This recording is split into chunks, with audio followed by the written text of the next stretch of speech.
Alright, this is a demonstration of how to set PID parameters on the Flowtech/Sonotec controller. So let me show you the default profile I have set here. This is actually set for a bigger pump. I have a Watson Marlowe 120U here, just a small little peristaltic pump. But we're going to go ahead and see what that looks like. I'm going to set my set point to 120 milliliters per minute. That's close to the top speed of this pump, but we'll just see what that looks like here. I'm going to hit set and it should start pumping up. Red is our set point, blue is our measured flow rate. So we'll see this. It's a pretty slow response with these parameters set. I'm just going to go ahead and stop it now. You can see that this response is slow. It'll eventually get up to 120, but it is a pretty slow response. I'm going to sort of cut it short just to keep this video short and sweet. So I'll set it back to 0. And first let's take a look at changing proportional control. So I'll change the proportional gain to, let's say 5, which should speed up our response, but you might see there's something weird that happens when we set that really high without changing the integral gain. So we'll go ahead and set that to 120 and hit set. So I don't know if you can hear that, but it is quite a quicker response initially, but then we'll see some oscillations just due to the fact that our loop is now improperly tuned. So we'll go ahead and set that back to 0. And we'll go ahead and change our settings once again. I'm going to bump the proportional gain back down. I'll set it to 2. And then I'll bump up our integral gain as well up to, let's say, 0.8.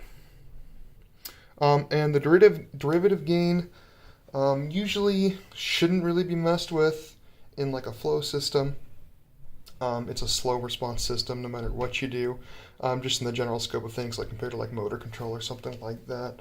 It's just quite a sort of damped system. So we're going to go ahead and save that. I wouldn't touch derivative control unless you really need to, tune it down exactly right. There are ways of using it, but most of the time I just leave it low. But anyway, we're going to go ahead and set it to 120 with these parameters again. I'll just pop these back up to show you. So we're at 2 proportional, 0.8 integral, and 0.1 derivative. Go ahead and hit set. And we should see a pretty fast response here that does get to the set point fairly quickly. Once again, this pump is pretty small, but we should see it pop up to that set point here. Yep, and there it goes. So a little bit of the theory behind that, and this gets into some pretty deep like differential equations and stuff like that. But your integral gain, if that isn't set, if it's 0 or if it isn't high enough, like compared to the proportional and derivative gain, you'll have what's called high steady state error, which means once it reaches a steady state, you'll be off of the set point.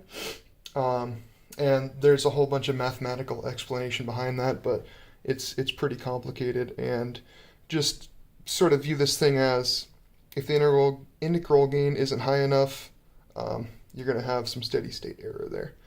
So that's just sort of a quick demo of how to sort of modify and tune your PID loop for your application, whether it be some giant industrial pump or just some small like bioprocess cell pump or something like that. So that's just a quick demonstration of that. Thanks for watching.